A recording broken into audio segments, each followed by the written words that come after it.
My father is a treacherous minister, and the one who raided my home is my fiancé. When he locked the iron chain around my neck, he was even more tender than the year he placed a flower crown on me. On the day my father was beheaded in public, I was calmly picking lice from my mother's hair. I said if I had fire, I could stir-fry the lice and pair it with a jug of wine. Little did I expect that made the young general hanging next to me by his collarbones laugh. Is that funny? All 9 women of the Yun family were locked in the imperial prison, awaiting the emperor's verdict. In the end, they would either be sold off or sent to the music bureau. Ping-ching, my mother called out to me. What time is it? My mother was sick. She had fallen ill since we were brought here 3 days ago. I peered through the narrow air vent at a patch of sky and murmured, around noon. Noon. My mother gripped my hand tightly, helplessly repeating those 2 words. Noon. The hour when the Yun family was shattered, when my father was about to be beheaded. The men of the Yun family are about to be sent into exile in the northern desert. My mother wailed, and my aunt and younger female cousins joined in the weeping. My second aunt begged me, Ping-ching, go beg Song Yen. Beg him to save you and your sisters. He can do it. Song Yen is my fiancé. 4 years ago, he was the newly appointed Tanhua, 3rd-place scholar in the imperial exam. My father admired his talent and betrothed me to him.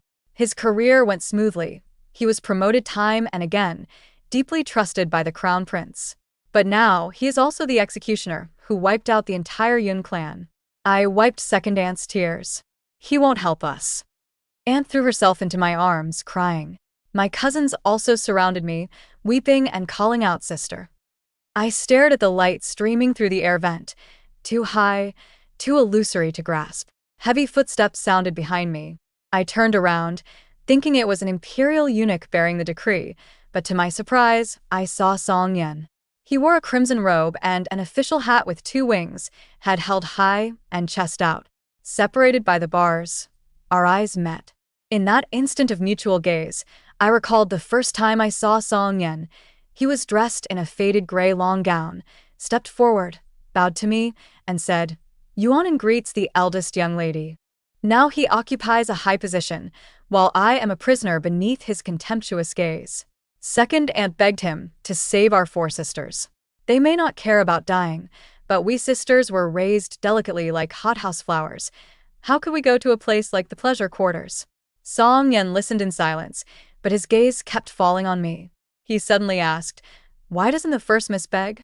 The cell fell silent. Auntie's hopeful gaze settled on my face. I understood second aunt's intention, and also knew Song Yan's purpose.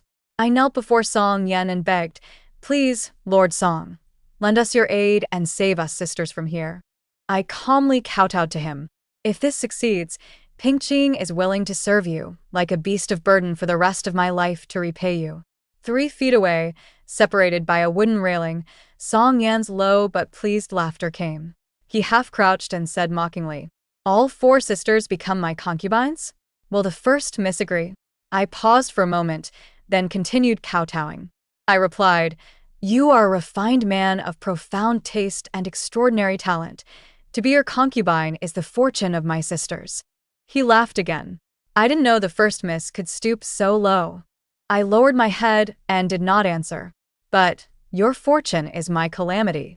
Song Yen rose, his sleeves brushing aside, and his chilling voice fell upon my head. Miss, Song will come to see you at the brothel. With that, Song Yen laughed heartily and strode away.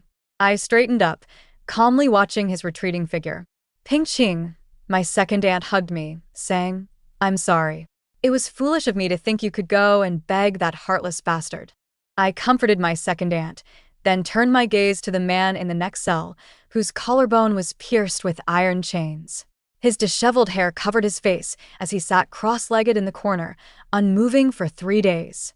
I thought he was dead, but just now, I heard the clinking of the chains on his collarbone.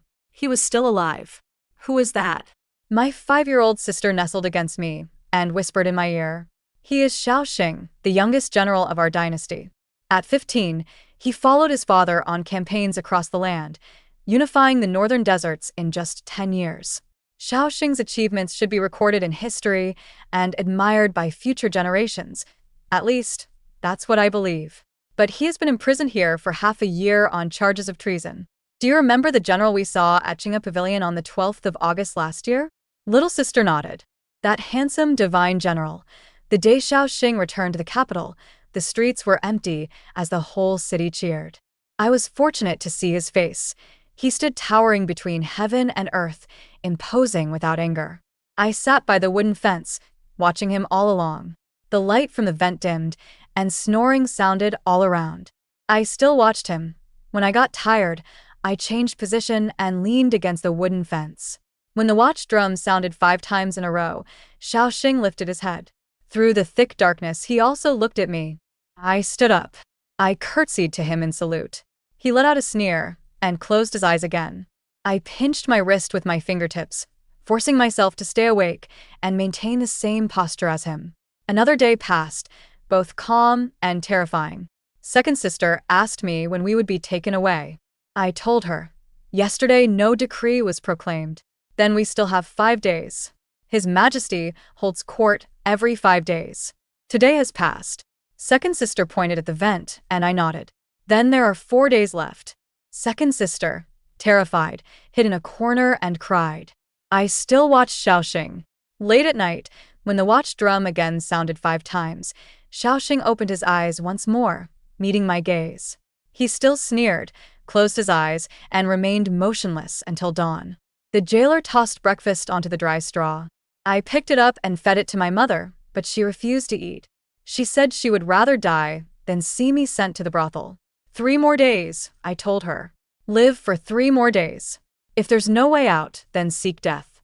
My mother complied, chewing the hard, dry bun slowly. This day was the 2nd day of the 2nd lunar month. After nightfall, I could faintly hear the clamor of lantern parades on the streets. What was I doing on this day last year? I seemed to be in the palace, accompanying the Empress as she watched the lanterns. The Crown Princess's lotus lantern fell onto my skirt, setting my clothes on fire. The Empress scolded the Crown Princess. The Crown Prince led the Crown Princess to apologize to me. I smiled and said it was nothing. Before I knew it, it was the 5th watch. Xiaoxing opened his eyes. I still bowed to him through the bars. He stared at me, and I stared back. Around us, smoke of war billowed, and snow filled the sky. It seemed that through his eyes, I had gone to the vast, cold desert north. General, I gathered my thoughts and lowered my voice. The people need you. I couldn't see his expression clearly. Only his dark, yet still clear eyes revealed a hint of interest. After a long while, he laughed. That treacherous Yun Shinji actually raised a lady like you. He shifted his posture, leaning against the wooden railing as he gazed sideways at me. You've been watching me for 3 days. Tell me, is it the people who need me, or is it you? I replied, there's no difference. I am also one of the people. I've been watching you for 3 days precisely for this moment. If we want to break out of prison, the 9 of us, women and children, even if we manage to escape, we'd have nowhere to hide. But what if we have Xiaoxing, with his martial prowess and the backing of the northern desert, to come with us? I want to survive. Yet Xiaoxing remained unmoved, only jangling his iron chains to show me. I said, I'm only asking if the general wishes to leave. If you do, I have a way to remove those chains. He replied expressionlessly, I don't. Xiaoxing ignored me after that.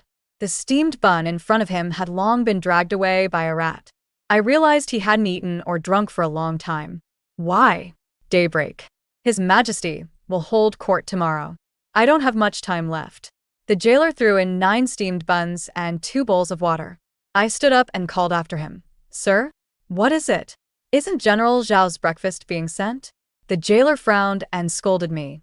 You're about to die. Why bother about others? He was about to leave. He's committing suicide, I said. I lowered my voice. If he dies here, the common people will surely be enraged. The jailer laughed, a sneer in his eyes. What do I care if the people are angry? I said, word by word. The anger of the people must be quelled by the court. To calm their fury, killing someone to vent their rage is the best tactic. Think about it. The jailer was about to leave, but he suddenly turned back to look at me. I quietly returned his gaze, my eyes firm. The jailer hurried away. Soon he brought rice and hot soup, knelt before Xiaoxing, and urged him to eat. Xiao Xing sat like an old monk in meditation, unmoving as a mountain. Through the wooden bars, I spoke out. "Let me persuade General Xiao." Xiao Xing abruptly opened his eyes and looked at me. It was the first time he had opened his eyes all day, but I didn't look at him. Earnestly, I said to the head jailer, "I only ask for a jug of clean water for my mother." The head jailer agreed, but he stood outside the wooden bars on guard. I knelt before Xiao Xing and brought a spoon of rice to his lips. Xiao Xing stared at me, sizing me up. His gaze was icy cold, like a deep, dark pool with no bottom visible. I felt a moment of cowardice, but only a moment. Compared to life and death, everything else is trivial. Ask the general if he found me attractive. He raised an eyebrow, locked eyes with me, and sneered. Ugly. I smoothed my disheveled hair. "Look again," I said. "Even uglier," he replied. I kept a straight face. I was the most beautiful in the capital at 15. If the general thinks me ugly, it's his eyesight that's flawed. Xiao Xing laughed. "So, you're using a honey trap.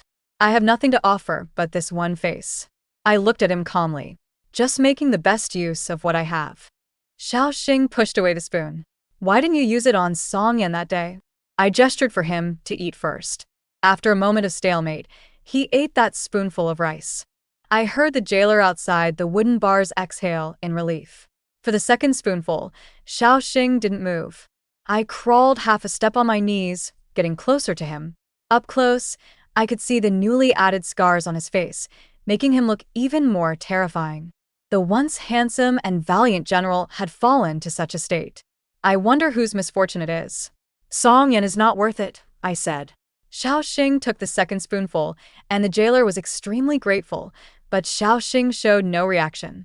As I left, he whispered in my ear, "Still ugly." I knelt and bowed. I replied, "Yes." This man is impervious to persuasion. I want him to leave. If he is unwilling, everything I do is in vain. I cannot continue to waste time on him. Little sister whispered to me, "Big sister is not ugly. It's the general's poor taste." Second sister said, "The general has been on campaigns for years, so he surely cannot distinguish beauty from ugliness." I smiled and nodded. Next door, the chains clinked softly. I looked over. Xiao Xing had already entered meditation again. What should I do? If I cannot escape from the prison, then I will have to go to the music bureau first and make plans there. But what if the 9 of us are separated? I stared at the prison door. From the wooden bars to the gate, I counted when I came in, 26 steps in total. At night there are 4 jailers, during the day 6. On duty tonight is that elderly and frail jailer. The other 3 will go to sleep in the later part of the night. It's best to make a move between the hours of Cho and In. Leave the prison through the left courtyard gate, walk down one alley, and you'll reach Song Yan's small yard. He has 2 horse-drawn carriages at home, an elderly mother who is seriously ill, and a maidservant. At dawn, I will force him to take me out of the city. 9 against 3, a desperate gamble. I pushed aside the straw and drew a route on the ground. Suddenly, I heard someone approaching outside the wooden bars. I looked up and saw him. "The imperial decree is ready. Your 4 sisters will be sent to the Bureau of Music and Dance." Song Yan stood with his hands behind his back, glancing sidelong at me. "The others will be sold through official brokers." I clenched my fists and rose, saying, "Thank you, Lord Song, for informing me in advance. I have already made arrangements at the Bureau of Music and Dance. They will not assign you to other guests." Yes. I showed him a smile. "Peng Qing awaits you." Song Yan, satisfied, turned and left. As he passed Xiao Xing's cell, he paused, then turned to go. Suddenly, his legs gave way, and he fell to his knees.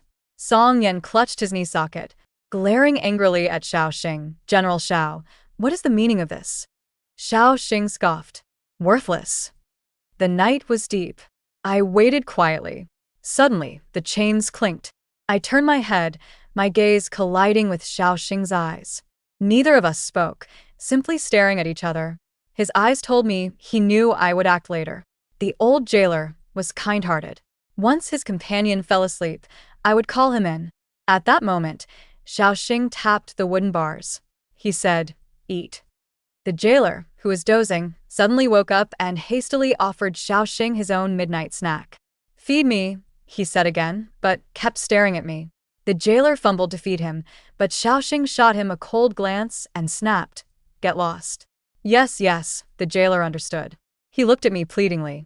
I nodded and still held the spoon. I looked at Xiaoxing. "General, you're no longer seeking death." Xiaoxing took a spoonful of rice from the spoon, raised an eyebrow, and asked me, "Do you think you can get out of here?" I shook my head, "But I have to try. It's precisely because the odds are so slim that I came to beg you. Since you refused, I can only rely on myself." "Risk your life? Risk your life." We stared at each other in silence. "Why aren't you begging me anymore?" His voice was low, like gravel grinding against my ear, with a hint of mockery. He was waiting for me to beg him. Why? The seduction tactic couldn't move him. But I truly have nothing left now. The Yun mansion has collapsed, and there's nothing more I can promise him. My thoughts raced. I steeled myself and grabbed his hand. "Please, General," I said softly. "I must get out. As long as one lives, there are countless possibilities, my brothers, sisters, and my clansmen's lives. As long as Xiaoxing is willing, we all have a way to live." I can't guess why he changed his mind, but he is undoubtedly the strongest straw I can grasp. As long as he is willing, I will spare no effort. His sharp gaze fell on my face, peeling away layers of something. I gripped his hand. "Have you decided?" he asked me. "I have decided," I replied. "No regrets, no remorse." He swept the bowl away. He gripped my hand in return. At that moment, the iron clasp on the wall behind him was yanked out with a clatter, dust flying. I stared at him in astonishment. He took my hand and walked step by step toward the door. The chains on his collarbone were not a burden to him, but instead became his weapon. Wherever he went, sand and stones flew, sweeping away everything in its path. On the capital's streets in the dead of night, black-clad figures leaped, rallying around Xiaoxing, like hungry wolves that had lurked in the darkness for long, their gleaming fangs biting through the necks of the city guards. Hot blood splattered all over the ground. Xiaoxing put his arm around me and leaped onto the horse, galloping away. The night wind in February was still bitterly cold. But I felt warmth. This was my wind, the wind of being alive. I heard shouts rising from the city walls. Someone yelled, "Miss Yun has kidnapped General Xiao. Report to the throne immediately." I was stunned, but Xiaoxing laughed. "How could I have kidnapped you?" I frowned. "I had intended to die. You had been in prison for 5 days, so I broke out and said you kidnapped me. You're not unjustly accused." Xiaoxing smiled faintly. Wasn't the general already wanting to escape prison, but troubled by lacking a proper excuse? Then I came, and he had the pretext of being bewitched by a beauty and losing his composure. I don't believe Xiaoxing would fall for a honey trap. He was in good spirits. "Whatever you think," I pursed my lips. "Then I'll think that way." Xiaoxing laughed heartily, his hand on my waist. "As long as you're happy," he said. I couldn't help but smile a little, but I nervously stared at the road. The night was deep, and I was afraid he might accidentally fall into a ditch with the horse. But he was very relaxed, galloping steadily, both man and horse calm and sure. "Just hold on for another hour, then we can stop and rest." He thought I was panicking and spoke to comfort me. "Don't be afraid. I'm here." "I'm not afraid," I said. "Is that so?" He tilted his head, his breath brushing past my ear. My poor hand was nearly crushed from being squeezed. I quickly let go, my cheeks burning with embarrassment. My mother and the others were taken by Xiaoxing's different subordinates, traveling separately to reunite in Maobei. In just 2 hours, Xiaoxing's influence had already intimidated me. Now we were staying at a post station. The station master treated him with respect, as if Xiaoxing were just passing through on official business. "Why did the general willingly be imprisoned?" I asked, holding the medicine for wounds and waiting outside the washroom. Xiaoxing came out after bathing, bare-chested, his body covered with shocking scars. He sat down and I applied medicine to his back. Xiaoxing said casually, "They had solid evidence. I had no way to refute it, so I just stayed in prison for a few days," explaining why he had rebelled. His trusted lieutenant had defected to the crown prince and forged his crimes. After reading them, Xiaoxing thought the charges were cleverly made and praised the lieutenant for his improvement in handling matters. As for why the court didn't kill him, he said dismissively, "Did they think my soldiers were all pushovers?" I said. After surviving countless dangers, you will surely have great fortune in the future, General. He finished dressing and turned to look at me. By that logic, you are also a person of great fortune. I smiled and replied, yes, thanks to the General. He smiled without speaking and went to lean on the bed. I stopped by the bedside and took off my outer robe. General, move over a bit. I'll sleep on the outside so I can take care of you during the night. After I said this, a flicker of surprise passed through his eyes, and the tips of his ears turned slightly red, but he quickly regained his composure. You are the most interesting woman I shall have ever met. I let down my hair, took the lamp and placed it by the bedside. What's interesting about me? I asked him under the lamplight. He smiled without speaking. I offer myself to beg the General to save my family. Now that you have done so, I should naturally keep my promise. I lowered my eyes and twisted my fingers nervously, my heart full of fear. I had once dreamed of my wedding night, candle shadows flickering, soft embroidered quilts, but never expected it to be a transaction after my family's ruin, carried out in this old, shabby inn. You really keep your word, Xiaoxing said, propping his cheek up as he looked at me. But I have a question too. I took a deep breath, sat down on the edge of the bed, and gestured for him to ask. After this night, what are your plans? I jerked my head up to look at him, frowning. What do you mean? Does the General want a fleeting romance? I think it's Miss Yun who's after a fleeting romance, Xiaoxing said, his face darkening slightly, as if displeased with me. I stared at him in shock. Tell me, he said, what are your plans for the future? Xiaoxing's gaze swept over my collarbone, paused for a moment, then shifted to the candle flame. The flame flickered once, and went out. The room was pitch black. Only our close, intertwined breathing remained. I said softly, my brothers were exiled to the northern borderlands. I want to save them. Keep the family alive first, then plan further. He suddenly sat up straight. He was very close to me. And then, he asked, I'll slowly plot to return to the capital for revenge, I said, clutching the bedsheet. I leaned back, propping myself up. Even without seeing him, I could feel his intense, predatory aura.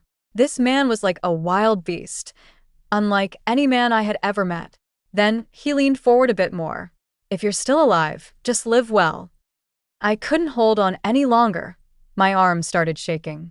Suddenly, the pressure on my waist eased. He pulled me close and steadied me, then said in dissatisfaction, You talk too much. I was baffled. You asked me, so I answered.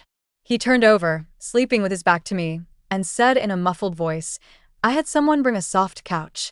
Later, you can sleep over there. Are you sure? You think I actually fell for your seduction? He threw off the covers in a swift motion and stared at me. I had never known that someone's eyes could shine so brightly in the dark. Displeasure and mockery were all expressed so plainly in his eyes. I told you you're ugly. Your seduction won't work on me. With that, he pulled the covers over himself again and ignored me. This man. I was about to speak when the innkeeper knocked on the door. He delivered the soft couch and bedding, placed it next to the bed. I lay down fully clothed and slept soundly without any dreams throughout the night. The next day, we switched to a carriage. Although there were pursuers along the way, Xiaoxing always managed to evade them. I was still pondering why Xiaoxing was unhappy. I lifted the curtain and looked outside. In the fields, 7 or 8 children were playing. Somehow, I found myself asking him, General, do you like children? He had been resting with his eyes closed, but suddenly opened them to look at me, a strange smile tugging at the corner of his mouth. It was not until we reached Mabe that I understood the meaning of that smile. The carriage stopped. Suddenly, 7 or 8 children burst out from the street, both boys and girls, surrounding Xiaoxing and shouting in a flurry, Father is back. There was also a toddler just learning to walk. The toddler called him Daddy, with slurred speech. He suddenly scooped up the toddler and thrust him into my arms, instructing the child to call me Mother. That child threw his arms around my neck and gave me a soft kiss on the cheek. Grinning with tiny teeth, he called out crisply, Mother. I looked at Xiaoxing. I signaled him to give me a reasonable explanation. After all, anyone who suddenly has 7 or 8 children chasing after them calling Mother would be startled. Xiaoxing patted the child's head and said to me in a provocative tone, Your future plans might need to include a few more children." With that, he swung his arms and strode off triumphantly, looking quite pleased with himself. I suddenly realized the reason for his earlier awkwardness. It was that night when I spoke of my plan that didn't include him. I grabbed the oldest of the boys. "Can you tell me what's going on, madam?" The boy, being older, didn't call her mother. "Our parents are dead. The general placed us together under someone's care. None of us are the general's children." Just as I guessed. "Where does the general live? Lead the way for me." I settled into Xiaoxing's small courtyard, but he didn't come home for a month. Because half a year ago, the court sent General Wang and Supervisor Kai to take over the military authority of Mabe. Xiaoxing had many matters to deal with. I didn't disturb him. With my mother and the others, I tidied up the house, waiting for my brothers while finding things to do. Mabe was larger than I had imagined. Soldiers were warriors in wartime and civilians in peacetime. The wasteland here had been reclaimed, and the wheat seedlings were lush and growing well. Mabe was not at all a desert of yellow sand and gobi. It was different from the rumors. The eldest sister picked a plump ear of wheat, put it in her mouth to chew, then showed a surprised expression. "It's fully formed. Sweet." "Really? Let me taste." Everything about this was new to us. We fell from a life of silk and jade into the mire, but fortunately, neither of us was proud. We adapted quickly to the new environment and status. "Let's open a school," I said to my younger sister. "There are only 2 teachers here, old and frail, and they don't put in their full effort." As daughters of the Yun Manor, I dare not claim mastery of poetry, books, and the 6 arts, but we are more than capable of teaching children. Most importantly, we need to do something to realize our worth as people. My younger sister nodded. "I'll follow your lead, sister." So the school was established. At first, it was indeed difficult. After all, our identities were unclear, and being women, some inevitably thought we were talentless and immoral, and would harm the children. So, I stood in the street. Holding the book of songs, I read from morning till noon. Many came to listen. Some thought I was showing off, but after 2 days, they understood my intentions. 5 days later, the new school run by my younger sister, me, and the 2 teachers officially opened. Soon, the poor and common people of Mabe City all sent their children to us. I also picked up medical books again, memorizing herbal formulas and identifying medicinal plants. Before I knew it, it was May. My uncles and elder brothers arrived and entered the military camp. Xiaoxing sent a letter saying everyone was alive, and the last weight was lifted from my heart. So I focused more on teaching and learning medicine, even apprenticing with the army physician, traveling around to practice medicine.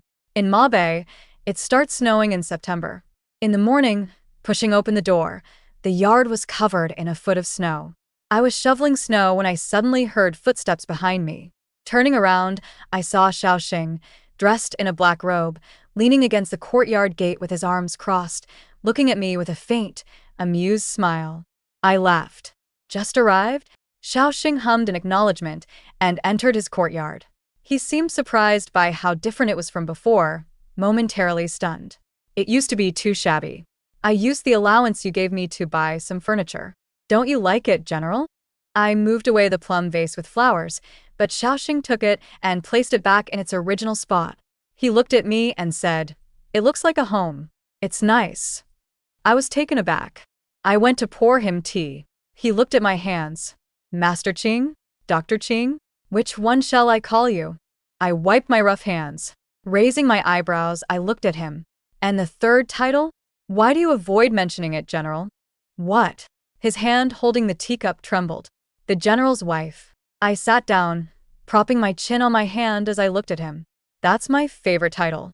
His gaze darkened, and he suddenly picked me up to sit on his lap, gripping my waist as he asked in return, "Really like it?" As he said this, his gaze was like a beast's locked onto me. My heart pounded a few times, and with trembling hands I climbed onto his shoulders. He hadn't returned in half a year. This rare visit, I needed to seize the opportunity. "Of course," I said. He glanced at my hand on his shoulder, then lifted his eyes to meet mine. The seriousness and expectation on his face gradually faded, replaced by a kind of helplessness. What had I just done to make him look at me like that? I was stunned, but he had already pushed me away. He said distantly, They all say you're capable. I'm entrusting the women and children in the city to you. However, the court has already assembled troops to attack the northern desert. There have been many spies in the city lately. Be careful in your actions." He was about to leave. "Xiaoxing," I said in exasperation, hands on my hips as I blocked the door. "You finish what you have to say before you leave." I looked at him provocatively. Xiaoxing crossed his arms and glanced at me sideways. "Don't play the innocent, charming girl with me," I said, lowering my hands from my hips. "You've opened a school for half a year now. You practice medicine for free, built the Mabe Merchant Guild out of thin air. What else did you do?" he asked me. I paused, my smile faltering. "What merchant guild? You're just forcing me to open a horse market beyond the pass." He suddenly grabbed my chin and narrowed his eyes. "What else have you done behind my back?" I was forced to look up at him. "I colluded with the barbarians, using them as an external threat. Then you used me to stir up trouble. Amidst external threats and internal unrest, you would ride the wind back to take revenge on the crown prince." Xiaoxing interrogated me word by word, his disappointment outweighing his anger. I softened my tone, trying to calm him. "General, please calm your anger. I do want revenge." He cut me off, still pressing. "Didn't you say you liked being the general's wife?" Xiaoxing sneered. "Or was it all pretense, never intending to give your true heart, merely using me?" The atmosphere froze solid. He pointed at me. "Well played. Truly worthy of being Yun Shinji's daughter." Then he flicked his sleeves and left. I watched his back and my face darkened. His implication was that Yun Shinji was a treacherous minister, and as his good daughter, I was naturally a treacherous minister as well. I looked down at my rough hands. Teaching and practicing medicine are the best ways to win people's hearts. I wanted to open a horse market, but Xiaoxing was unwilling.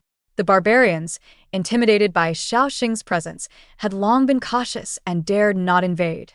But I needed them, so I extended my reach beyond the pass through the Merchant Guild. The emperor and the crown prince had been enjoying ease and pleasure for too long, so long that they had forgotten the threat and cruelty of the barbarians. They were living in a false peace. They even dared to imprison Xiaoxing, thinking that without him they could still revel every night. Naive. As for whether my father is a traitor, I know well that he is merely a blade in the crown prince's hand. A useful blade is naturally placed high in the hall, but when blame comes, it is the blade that is at fault. I wanted to make the crown prince understand that the blade can backfire.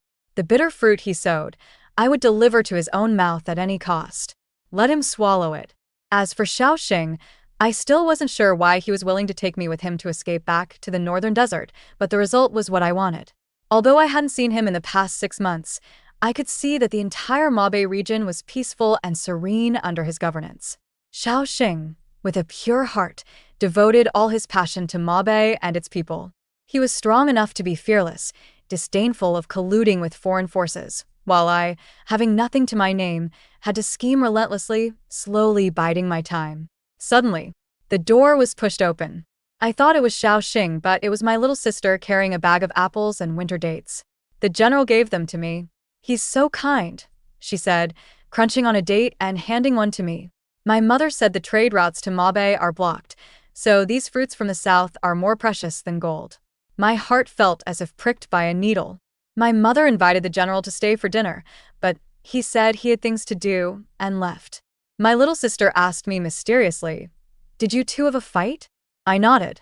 "A couple of words," she said decisively. "Then it must be big sister's fault." I pinched her cheek. "He started it." "How is it my fault?" "I overheard Auntie talking to Mother. She said eldest sister hasn't taken a liking to the general, yet she wants to secure her position as his wife. It won't be easy to fool him." I rubbed my temples. "What else did she say?" "Auntie also said that you're too clever for your own good when it comes to the general. You use your charms on him, but the general is 25. If he were the type to be swayed by looks, he'd already have a house full of wives and concubines." I covered little sister's mouth. "Go to school now. Don't eavesdrop on adults again." Little sister took away the fruits she'd brought, all because I'd upset her general. Clutching the single date I had left, I couldn't help but smile bitterly. Sister." Second sister followed me in. "A traveling merchant named Qiao is looking for you, waiting at the intersection." I tossed her the date. I grabbed my cloak and rushed out. "Sister, Why are you buying furs from beyond the border? The general could get you better ones. Second sister chased after me, asking. I want to make him a cloak. How could I ask him to provide the furs? I looked at her. Keep it a secret for me. Second sister nodded, then pressed further. But why from beyond the border? Those barbarians things stink. Xiao Mini is a traveling merchant I met while standing on the street reading and recruiting students. He is 27 this year, following his father's trade, doing business inside and outside the pass. The business is not small, but it's a dangerous one where he risks his life. Last year, after Xiaoxing was imprisoned, the barbarians stirred restlessly several times. Once, he and his brother happened to be collecting hides at a herdsman's house outside the pass. The barbarians saw that they were Han Chinese and killed his brother on the spot. He narrowly escaped with his life, but lost a leg, becoming lame. Xiao Mini and I stand at the intersection. I pretend to pick through the hides in his cart while actually chatting with him. How about it? The barbarian chieftain said that if you kill General Xiao, he will lend you troops. Xiao Mini said. Got it. I calmly switched to another hide. Empty words are not evidence.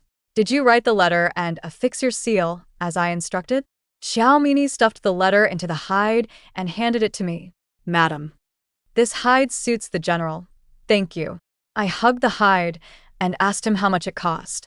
Xiao Mini couldn't help asking me, Madam, do you really intend to kill the general?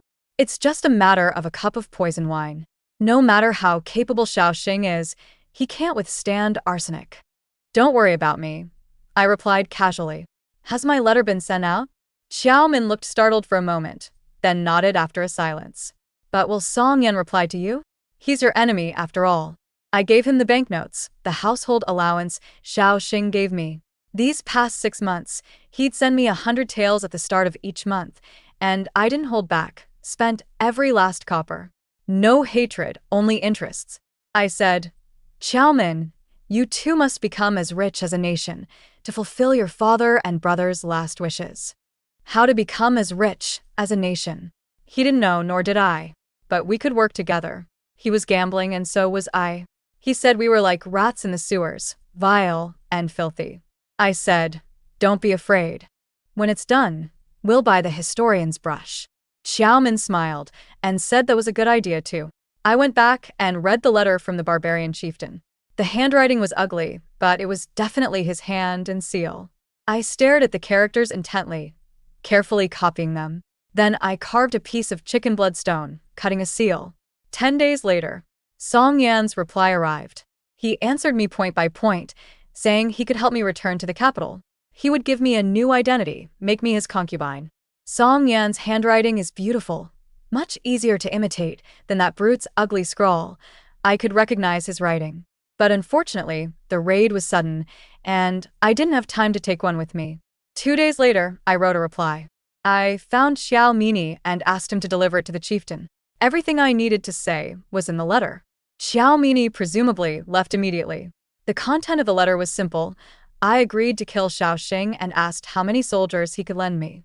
I also told him that the Imperial Army would attack the northern desert on the 2nd day of the 10th month and asked him to mobilize his troops on the 3rd.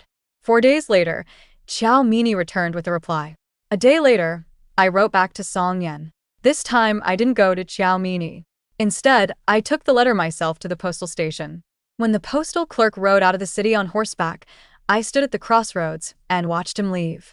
On my way home, I bought half a jean of wine and some meat and vegetables at the crossroads. Just as I finished tidying up, Xiaoxing pushed the door open and came in. His gaze swept over the fur coat I was sewing. Who is it for? He sat down at the table, on which were bowls, chopsticks, wine, and dishes. A guest had arrived. He was travel-worn, his face haggard from the biting wind, and he had lost a lot of weight. Only his eyes still held their spark. I lifted the garment and said, General, try it on. Xiaoxing tried it, and it fit perfectly. I just need to sew 3 more buttons. I helped him take it off, but he stroked the fabric and said in a low voice, No rush. Let me wear it for a while first. I agreed. Pointing at the wine and dishes on the table, I asked, You haven't eaten, have you? The wine was still warm, just right for drinking. I poured him a cup. Xiaoxing stared at the cup of wine before him, tapping his fingers on the table. Then he looked at me, his eyes bloodshot. "What's wrong?" I asked him. "Too tired?" "Nothing. Just smelling the wine makes me feel like I finally have a home. That's all." Xiaoxing raised the cup. He held the cup to his lips, then asked me before drinking, "Do you really want me to drink this?" I nodded. "It was prepared especially for you, General," I said with a smile. "Last time you were angry, consider this wine my apology." He gripped the cup tightly, his fingertips turning white. Suddenly, he tilted his head back and drained the wine, then lowered his gaze to look at me. "It smells fragrant," he said, "but it burns the throat." He threw the cup onto the table and sneered at me. It seems Xiao was blind. I mistook the wrong wine. Xiaoxing's breathing was unsteady.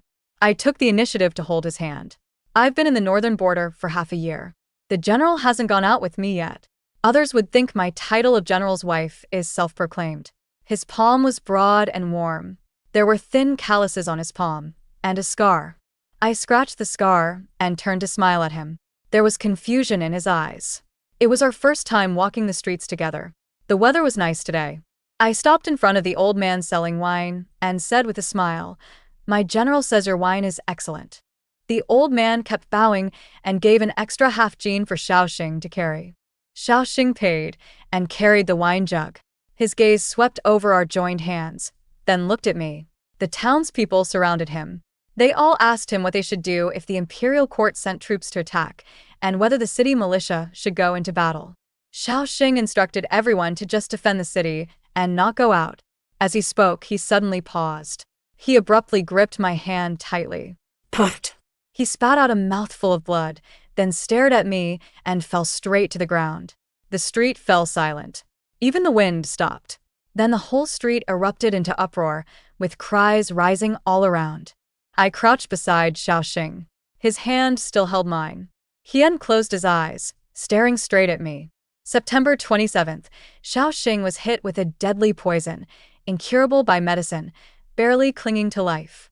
With the whole street as witness, Xiaoxing was carried to the military camp.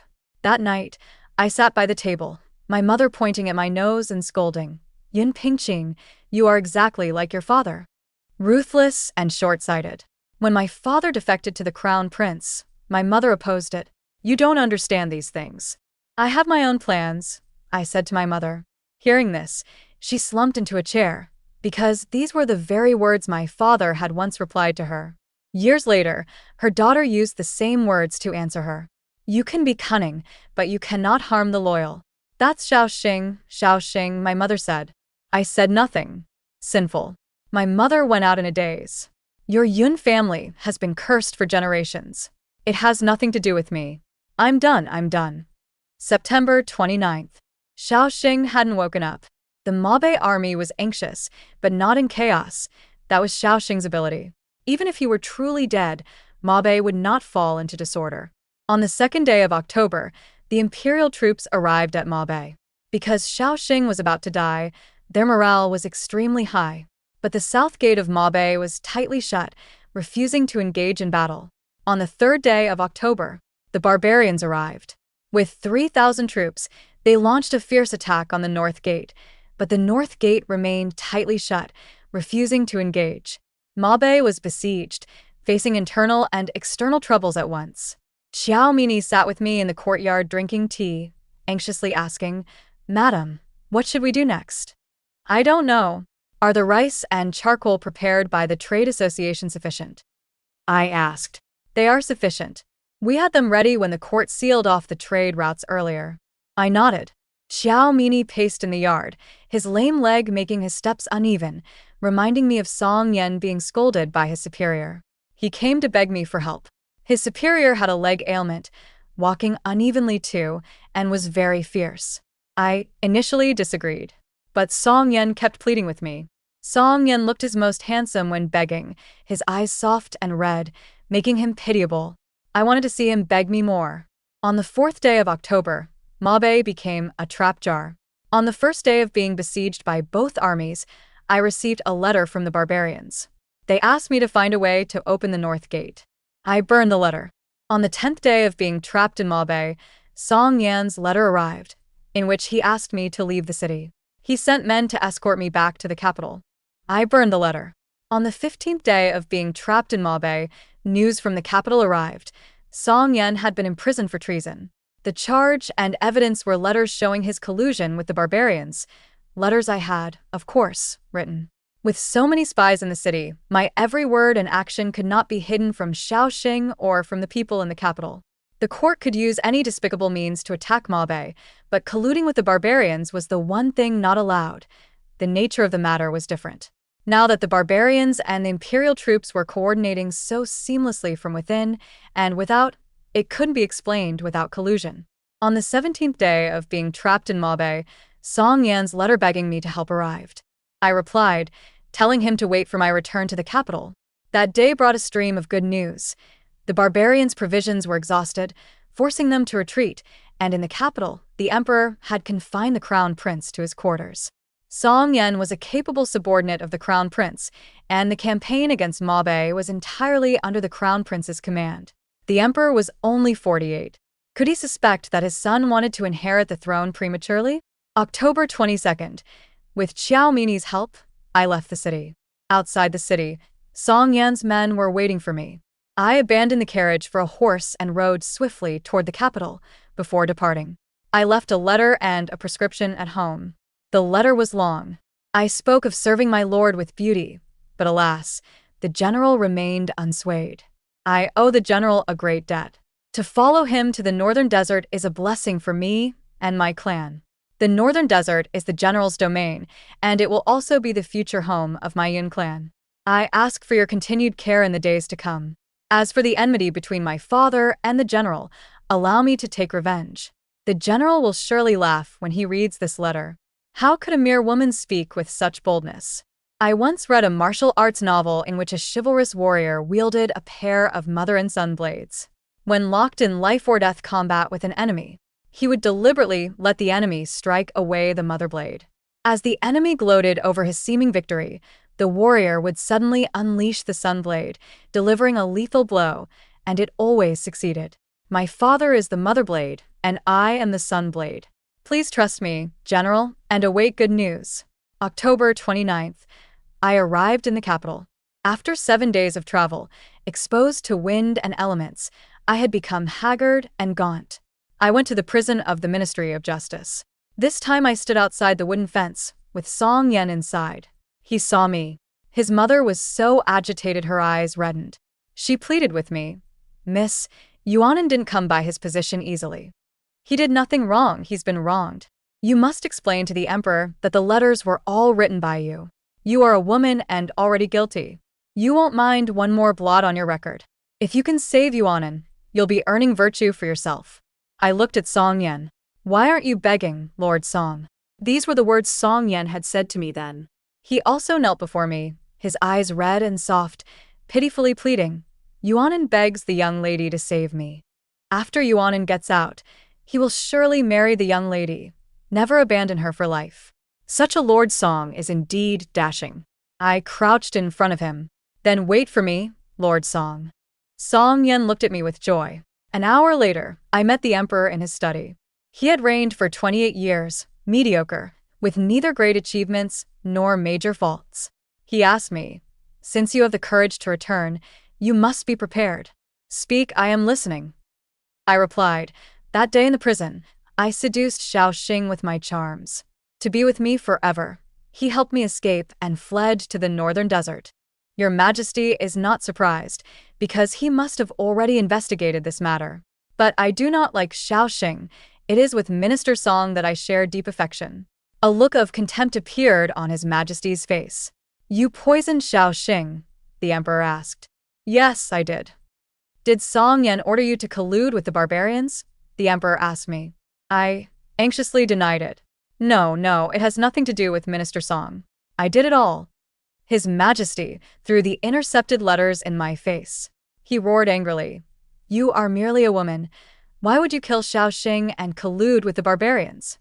I had placed these letters together and personally sent them to the postal station. They were intercepted on the way, just as I had anticipated. I kowtowed and babbled in my defense. It was truly the sinner's doing. It has nothing to do with Minister Song. I beg your Majesty to investigate clearly. I looked haggard. My eyes were full of tears. exactly like a brainless, foolish woman shielding her husband by taking the blame. Silence. Yunshin, a man of such acumen, has given birth to such a stupid daughter. His Majesty flicked his sleeve and scolded me. Regarding your collusion with the barbarians, Shaoxing truly knew nothing. I stared at His Majesty in astonishment. The barbarians ordered me to kill him. Why does your Majesty think Shaoxing was in league with the barbarians? The charge that had Shaoxing imprisoned was colluding with foreign states and selling out the country, and the one who provided the evidence was his deputy general. If Shaoxing dies, all his previous charges will be refuted upon your return to the capital to clear Song Yan's name. Do you know what will happen to you? I nodded. The guilty woman deserves her punishment. The emperor leaned in, staring at me. What did he promise you? That you would travel 1,000 miles to die for him? I am not doing this for him. I am merely stating the truth. The emperor gave a contemptuous laugh. Could it be that Song Yan promised to clear the Yun family's name? I lowered my head guiltily. Where did he get such confidence? The emperor said, he is already a prisoner. If I want you dead, who can save you? I kept my head lowered, neither refuting nor panicking. The emperor understood immediately. My calmness came not from Song Yan, but from the crown prince. I couldn't directly mention the crown prince. There was no direct connection between us. What I had to do was fight to the death to protect Song Yan. The emperor would find his own answers otherwise. The emperor flew into a rage, strode over, and seized my neck. He lost all composure. I ask you, whose world is this? I replied in a panic. It belongs to His Majesty and the crown prince. A dying man speaks the truth, after all. I was given 30 court floggings and imprisoned in the cell where Shaoxing once stayed. I was beaten not because I took the blame for Song Yan, but because a dagger fell out of my sleeve. His Majesty asked me why I tried to assassinate him, and I kept silent. Sometimes, suspicion cuts deeper than the truth. What would His Majesty suspect? That his son couldn't wait any longer, killing the loyal General Shaoxing, colluding with foreign states, and sending the fiancé of his trusted subordinate, who died foolishly, to assassinate him. The crown prince couldn't wait for him to die. Those 30 court floggings were worth it. Now I lie here, exchanging a distant gaze with Song Yan. I smiled at him. He called my name with a sob. I paid him no further heed. I was waiting. 2 days later, in the dead of night, the jailers discussed His Majesty reprimanding the imperial uncle. The next day, Consort Lu miscarried. She claimed it was the empress's doing. His Majesty immediately slapped the empress across the face, calling her a poisonous woman. This was only the beginning. I forced myself to stay awake. The old jailer fed me water and said in a low voice, "Young lady, since you'd already left, why did you come back to die for Lord Song?" "Thank you," I said, smiling at him. "The young lady is a good person," the jailer murmured. "The people of the capital all think I killed Shaoxing. Now, they curse me even more than they curse my father." "I am not a good person, nor do I want to be one," I said. "The good person is Shaoxing, but what did he get? When they pierced his collarbone, did it hurt? Sitting here in silence for half a year. Did his heart grow cold? My heart grew cold. I had a fever. In my days, the jailer told me, His Majesty has deposed the crown prince. What day is it today? The 6th. 7 days. His Majesty is even more impatient than I expected." I sat up and looked at Song Yan. Song Yan was staring at me, asking word by word, "Yun Pingqing, you set up everything, didn't you? If not, then what? Lord Song really thinks he's so charming that I can't forget him?" I sneered coldly. Song's mother was over there, screaming and cursing me as a slut, saying I was as treacherous as my father. Song Yan was burning with rage. "You killed Shaoxing, ruined me, and set up a plot to depose the crown prince. This matter will be exposed sooner or later. Yun Pingqing, you are as shameless as your father, with no bottom line." I smoothed the disheveled hair at my temples. "You are too shallow. The means of action can be divided into black and white, but the results are not." Song Yan looked up at me, his face full of shock. I said calmly, "My father is a treacherous minister.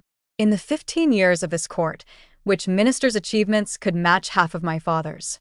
A mediocre dynasty. Foolish loyalty only leads to blending into the crowd, accomplishing nothing like His Majesty. My father took an unconventional path. Even if it means bearing a bad reputation, what of it? The ambitions he set when he passed the imperial exams. He fulfilled them all. I glanced sideways at Song Yen. My father is dead. Can you replace him? Song Yen, you are not even as good as the ant under my father's shoe. A mediocre ruler, an incompetent crown prince. Even when killing those who obstruct governance, they fear bearing the bad reputation and must borrow someone else's hand. It can be predicted that after his ascension, he will not be wiser than his father. I sat down where Xiao Xing had been sitting. The cell door opened, and Song Yen was restrained.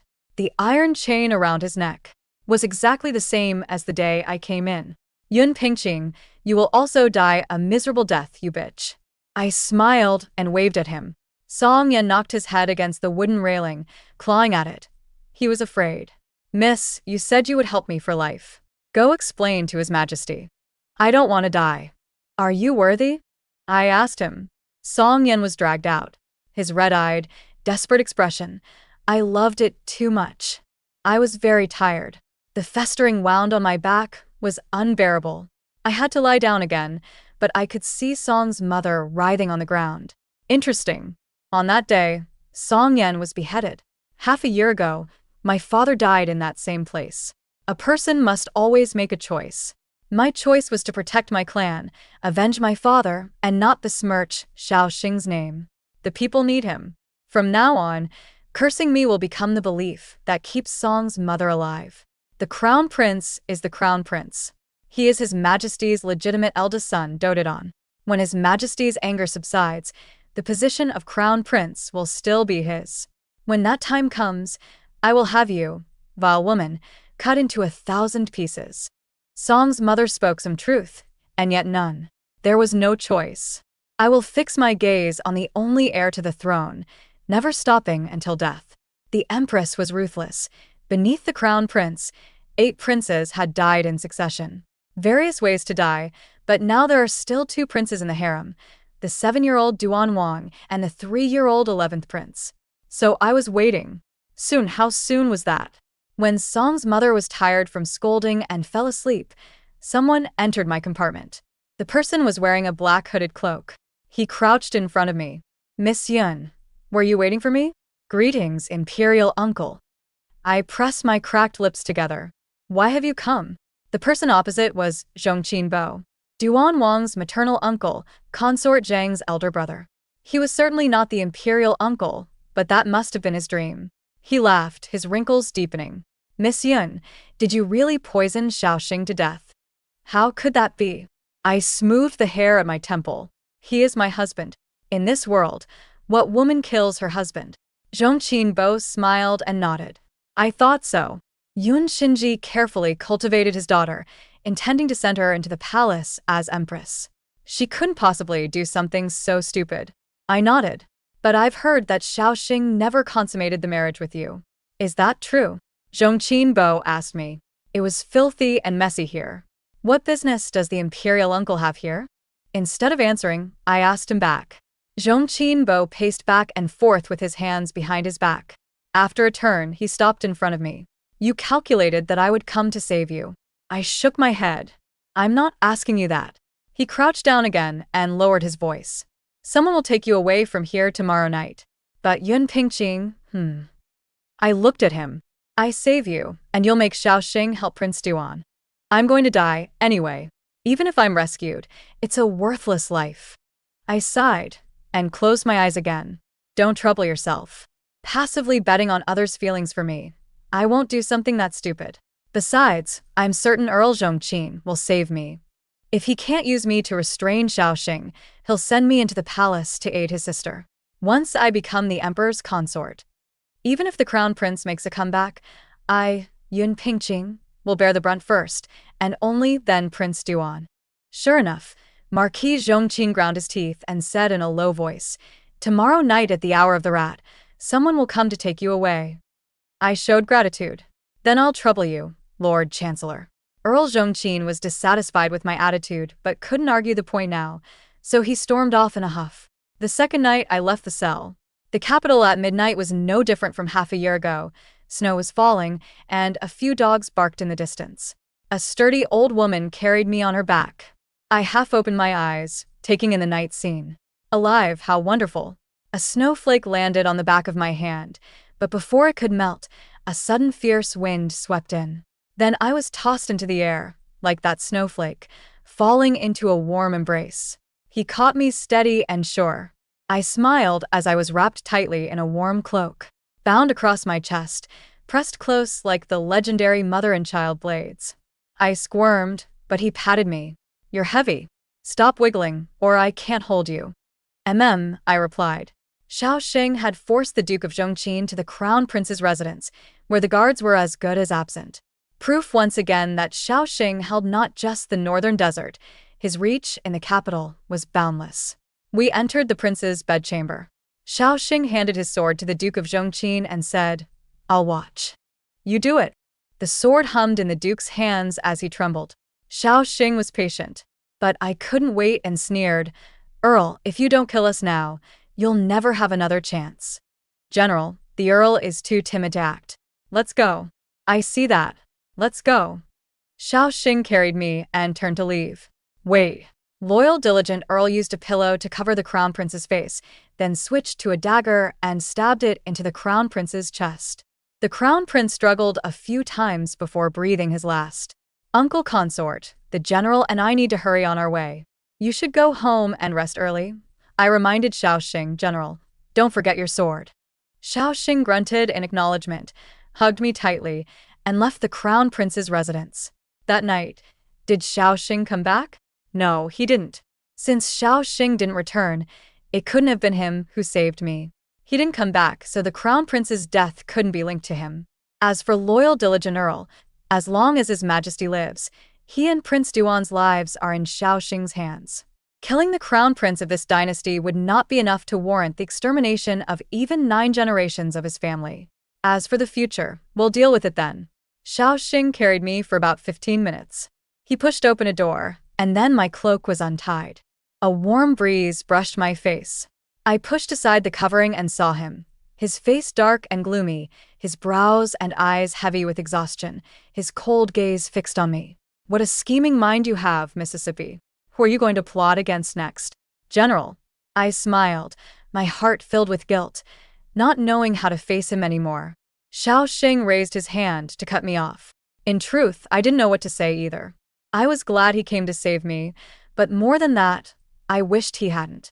At dawn, the incident of the Crown Prince's murder would come to light. His Majesty would surely fly into a rage. By then, it would be hard for him to escape safely with me in tow. "I only want to ask you one thing.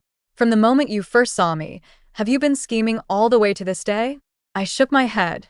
I was just taking it step by step. Shaoxing asked again. "Then take a look now, what's the next step?" He stared at me, his tone distant, yet carrying an imposing authority. My heart tightened. I shook my head. "I didn't expect you to come." "So," he pressed on, clearly suppressing his rage, "your original next step was to enter the palace." I lowered my eyes, not answering him. That had indeed been my plan, to rely on myself. Cannot protect my family's safety forever. Entering the palace is the choice that costs me the least, but brings the greatest reward. Only by holding power can I completely control my own destiny. Shaoxing stood up, already furious, but managed to restrain himself.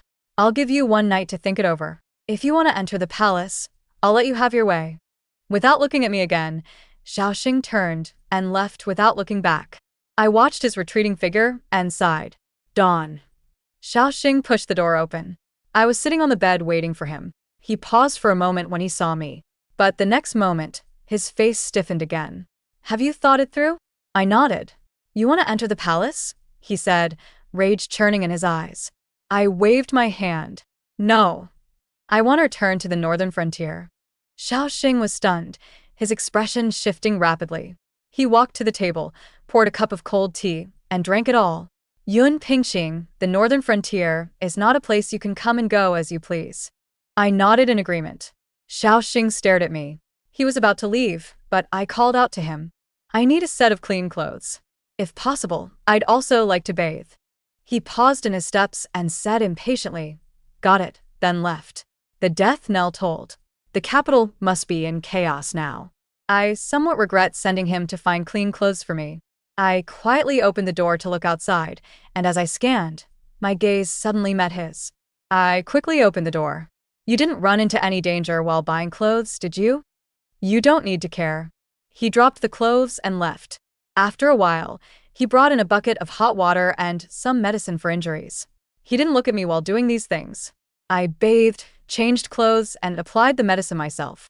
Xiaoxing asked me through the door, "Are you done?" "Right away." I looked in the mirror. The wounds on my back had scabbed over and then torn open again, already a gruesome sight. Xiaoxing seemed not to have left. I recklessly poured a pile of medicine powder on my back, quickly put on my clothes, opened the door, and asked him, "What's wrong? Did something happen?" If nothing were wrong, he wouldn't be standing outside the door. His gaze swept over me, finally stopping on my hand covered in medicine powder, but he said nothing. I lay in the room for 3 days, sometimes awake, but mostly asleep. Xiaoxing paid me no attention. Like a jailer, he dropped off the meal and left. On the night of the 3rd day, I followed Xiaoxing out of the small courtyard. 3 horses were waiting outside. I stepped forward and took hold of one horse, but then 2 guards approached, each leading away a horse. They said to me awkwardly, "Madam, these horses are ours." So, what should I ride? I looked at the remaining horse. Xiaoxing had already mounted his horse and looked down at me. "Time is pressing. Horses are hard to come by. I'll have to put you out, Miss Yun." "No, no." I walked over, and he pulled me onto the horse. This wasn't the first time I'd shared a horse with him, but last time I was ready to sacrifice myself, fearless. Today, my feelings were different. Because I no longer had the frankness to undress in front of him, of course I became hesitant and restrained.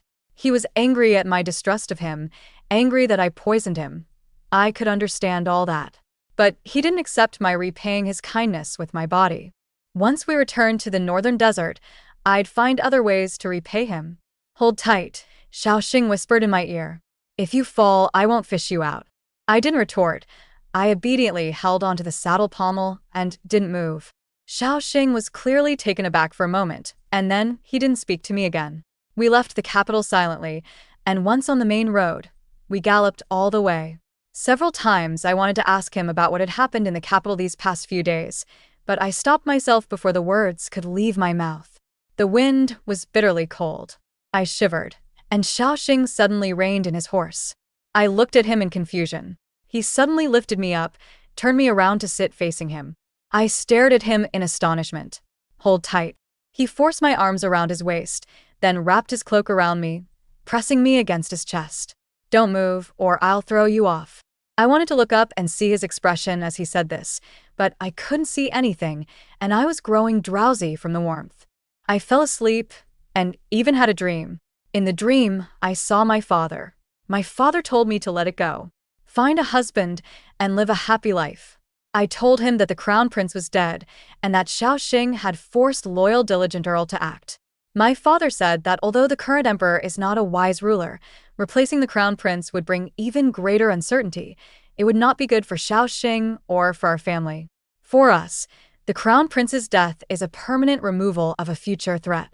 I talked a lot, holding him and crying. My father asked if the wounds on my back hurt. I choked out, "They hurt." I never expected the court flogging to hurt so much.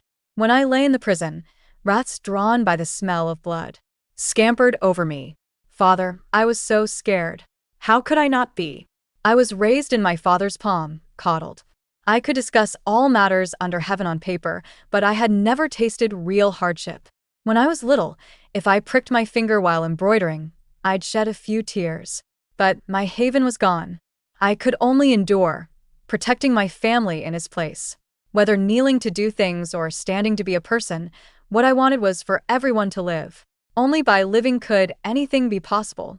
A heavy sigh sounded above my head. I jolted awake as if plunged into cold water. Xiaoxing's face was right in front of me. I was leaning against his chest, only my face exposed, inches from him, our breaths mingling. His features were handsome, his gaze tender. Looking at him, my heart skipped a beat. I hurriedly lowered my eyes. The horse stopped by the roadside. His rough fingers gently wiped the tears from my cheek. What did you dream about? You're crying so pitifully.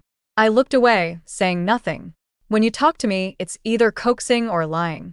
You never tell me a single truth. Xiaoxing turned my face toward him, his tone tinged with displeasure. I didn't lie to you. I defended myself. Then you've been coaxing me all along. I couldn't argue, so I fell silent again. Xiaoxing waited for a moment, then said through gritted teeth, Fine. Don't say anything then, Yun Pingqing. You just have no heart. He tucked me into his cloak and urged the horse forward. I couldn't sit steadily, so I had to hold on tight to him. The next day, Xiaoxing found a carriage for me and had his 4 subordinates accompany me on the journey. Before leaving, he tossed out a line. Figure out where you went wrong, then come find me. I knew where I was wrong, but I didn't quite understand what he meant. When I arrived in Maobei, my mother and aunts hugged me and cried for a while. While bathing, my mother saw the scars on my back. She cried and cursed my father at the same time. Then, still not satisfied, she started cursing me instead. I held my mother's hand and said, It's all in the past. From now on, we'll live well in the north.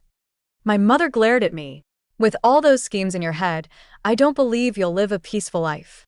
My mother said that since Xiaoxing refused to marry me, she would find me a new husband. Only after I was married would I settle down. I let her do as she pleased. After my injuries healed, I went to the schoolhouse.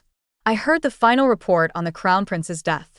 That very night, the Earl of Loyalty and Diligence set a fire so fierce that by the time the prince was carried out, he was nothing but charred ashes. The autopsy yielded no clues. In the capital, a wanted poster with my likeness was put up, branding me a rebel and ordering anyone who saw me to kill me on the spot. The imperial troops withdrew from the north. His Majesty knew Xiaoxing was still alive, and Xiaoxing had submitted a memorial explaining the situation.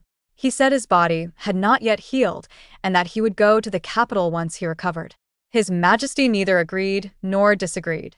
Now, Xiaoxing was no longer someone His Majesty could kill on a whim or summon at will. Xiaomini came to see me and asked if the horse market would reopen. I said no, but we could continue the trade. I told Xiaomini that the flour and grains here were excellent and could be transported as goods. All the people of the north knew me as Yun Pingqing. They didn't care about my status, but stopped calling me General's wife, and instead started calling me Miss. With the efforts of my mother and aunts, the marriage of the eldest young lady became a major concern for everyone in Maobei. Many young men waited for me outside my school. When I had time, I would chat with them a little. When I was busy, we would arrange another time. But strangely, without exception, none of them showed up at the agreed time. After this happened several times, I began to doubt my own appearance, wondering if I really was as ugly and repulsive as Xiaoxing said. Xiaomini said with a red face, If the eldest young lady is ugly, then there are no beautiful women in the world. I didn't know whether to laugh or cry. There's a new play tomorrow. Would the eldest young lady like to go and listen? He asked me. Sure, I said. But the next day, I went to the theater, and Xiaomini also stood me up. I didn't see him for several days. In fact, besides the tutor, there were no men at all by my side. Xiaomini, when I passed by a tavern, I saw him. Where have you been these past few days? But unexpectedly, when Xiaomini saw me, his face changed drastically, and he turned and ran down the alley. His manner was as if I were a soul-seeking ghost. Why are you running? I really couldn't understand. Went to his house specially to find him, but he hid behind the door, refusing to come out, only saying, Think about where you went wrong. You should face the person or matter you need to apologize to bravely. Apologize? I was about to ask. Xiao Min half showed her face, looked left and right, tossed out 2 sentences, and then shut the door, refusing to come out. Go find the general quickly, she said. Otherwise, every man who comes into contact with you will be summoned by the general for a talk. The general is very kind. Don't be afraid, don't run away, he said. I stood on the street, surrounded by a stream of pedestrians. People kept greeting me, and I smiled back at them. Yet the feeling inside me was strange. In truth, I still couldn't fathom Xiaoxing's intentions. Eldest sister said Xiaoxing had feelings for me. In the dead of night, I had entertained romantic thoughts, wondering if his saving me twice meant he liked me. But every time we met, those fantasies shattered. He frowned at me coldly, always calling me ugly, disliking my hypocrisy and lack of integrity. Liking someone isn't like this. Not to mention mutual affection and admiration. There wasn't even the most basic attraction at first sight. How could it possibly be love? Could it be that he's still angry about me poisoning him? But unlike me, who stops at nothing, he's an upright person. Since the matter has been cleared up, he won't hold a grudge. If I haven't figured things out, I don't want to make him dislike me. I still taught in the mornings, followed my master to practice medicine in the afternoons, and visited the Chamber of Commerce every other day. Life was very fulfilling. But when I arrived at the school, I found it strange that none of the children were there. May was sunning books and wiped her sweat as she replied, "The teacher said there's a 3-day break for a spring outing." A break? Why didn't he consult me? May whispered sneakily that she only just found out too. I had to go find my master, but the master, who works all year round, was also resting today. The clinic door was locked. I lingered there for a while, then went to the Chamber of Commerce. Quite a coincidence. The Chamber of Commerce, usually bustling with people, was deserted today, not a soul in sight. For 3 whole days, I had nothing to do. Every day I sunbathed and read in the courtyard, and finally managed to get through them. In the morning, as I washed up in the yard, I saw the auntie next door pacing back and forth in front of my courtyard 3 times. I asked her, "Do you need something?" "It's fine. What could happen to me?" I continued combing my hair. Auntie added, "Ah, miss, I happened to run into you. You don't know, do you? Let me tell you, the general is ill. Extremely ill." I was stunned. "I have so many things to do. So busy, so busy," Annie muttered and left. I was about to go to the clinic to find master and go together. Just as I turned the corner, the old man selling wine had already set up his stall at dawn. The old man saw me and said, "Miss, last time the general said the wine was good. I'll send him 2 more bottles. You must help me give them to him today. Otherwise, after today, it'll go sour." I stood at the street corner, holding the wine. A quarter of an hour later, I had a bunch of greens, a pair of shoes, a string of meat, and a writing brush in my hand. All things that had to be given to Xiaoxing today. The reasons were all sorts of strange. Carrying a handful of items, I rubbed my temples. "Miss, are you heading out?" An old man stopped his carriage in front of me. "I'm going to the military camp to pick up something. Let me give you a ride." I nodded. "Then I'll trouble you." "It's nothing, nothing at all." Half an hour later, I stood outside the military camp. This was my first time here. I had imagined the camp to be dirty and chaotic, with dust flying and livestock manure everywhere. But in reality, the path was newly paved with bluestone slabs, and the weeds along the roadside had been trimmed to the same height. After entering the camp, the spiders in the corners of the buildings were gone. The cobwebs had been replaced with fishing nets, and a netful of wildflowers clung to them. All the people I saw on the path were veteran soldiers, none of them particularly handsome. I looked up at the warm sun, feeling its light shine into my heart. I arrived outside Xiaoxing's tent, knocked, and entered. He was lying on the bed against the light. Upon seeing me, he turned over, facing away from me, and coughed. "What are you here for?" "I heard you were ill." I placed the things on the table. "Where do you feel unwell?" I dragged a chair and sat by the bed. With his back to me, he said, "I won't die." "Let me have a look," I asked softly. "Xiao does not deserve such fortune." He said, "General, I was wrong." I sat on the edge of his bed, tilted my head to look at him. "You are magnanimous. Would you forgive me?" He snorted. "What were you wrong about?" "Wrong in only wanting to repay you with my looks but not giving my true heart," I said softly. He was stunned. His body stiffened for a moment, but he didn't speak. I coaxed him with over a dozen more words, yet he still wouldn't say anything. It seems I was being too sentimental. I sighed and stood up to leave. "Please rest, I'll come see you another time." Just as I rose, he grabbed my wrist. He held on tight, but stubbornly refused to turn around. I looked at his hand. "I do have feelings for you," I murmured softly. "But you think I'm ugly and despise my lack of integrity." I thought, someone as outstanding as you should find a woman who shares your feelings and admires you in return. It would be a shame not to spend your life together. Several times I tried to seduce him by baring myself, but the general only scowled. I forced a few tears out. My voice choked. I'll spend my whole life here in the northern desert. I don't want to become a laughingstock by clinging to you, General. Who would dare laugh at you? He gritted out. You. I didn't, he said, still not turning back. You did. I saw you from the corner of my eye. I started to sob quietly. Hearing me cry, he abruptly sat up and yanked me into his arms. Why are you so quick to tears? He asked softly, a little flustered. After hugging me, Xiaoxing pushed me away again, his face cold, as if annoyed with himself. But my tears really couldn't fall anymore, so I had to stop pretending to cry. You woman, I should have known. Your words can't be trusted, he said angrily, his face taut. Pointing at the remaining teardrops at the corner of my eye, he asked, real tears or fake? What difference does it make whether tears are real or fake? Whatever comes out of the eyes, even if it's not tears, it can't be sweat. I took his hand, tilted my head to look at him, and he pulled his hand away. He paced back and forth a few times, then stopped in front of me, agitated. I'm asking about your heart. Real or fake? And what about you, General, towards me? I asked him back. Is there even a need to ask? Xiaoxing frowned. Do I look like someone who lies? I shook my head. I'm sincere too. General, you should have more confidence in yourself. With how outstanding you are, which girl wouldn't be moved? The tips of his ears turned slightly red, his expression uneasy. He fell for my act, so I pinched his cheek. He was startled. The redness at his ears quickly spread. If I had known he felt this way, I would have been more confident and taken the initiative to come find him. It saved me from worrying for so many days, but I could also understand his feelings towards me. In his eyes, I must be someone who stops at nothing.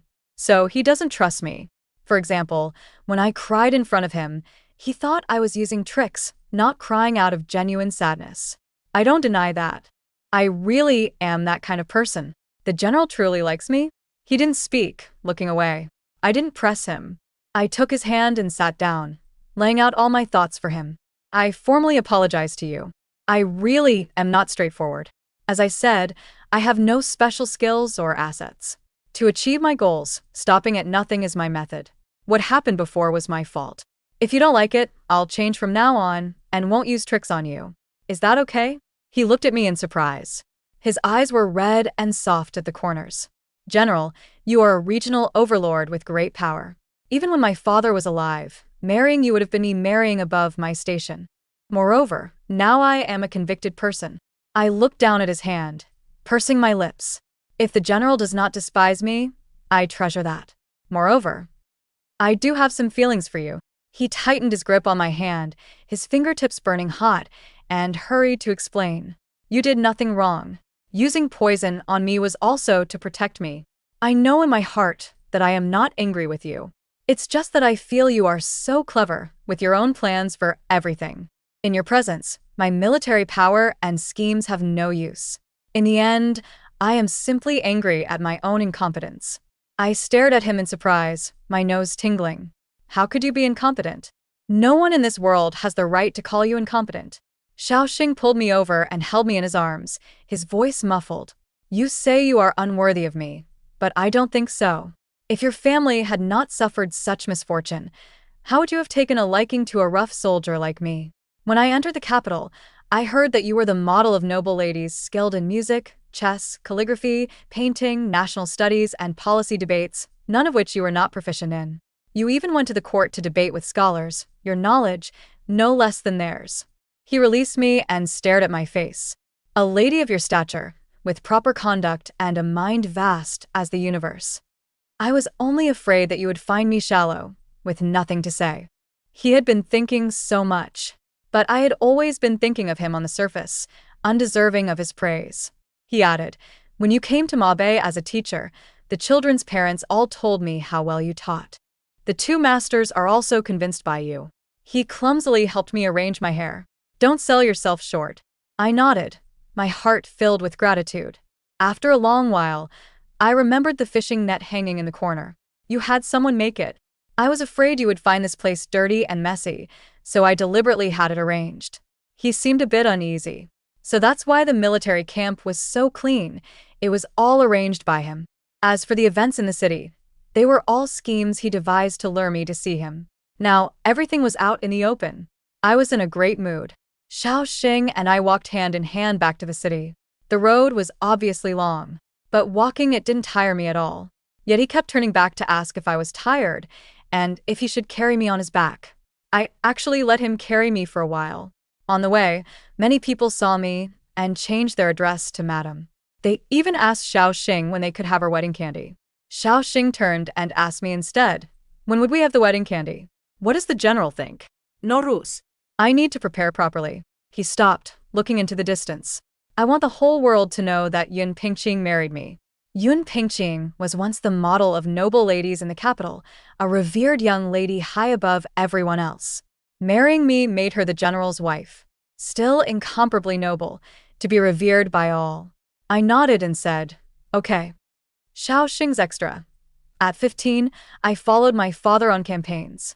For 10 years, I galloped across battlefields with outstanding achievements. The court hailed me as a loyal minister and capable general. The people worshipped me like a deity. I became complacent, truly believing I was a savior.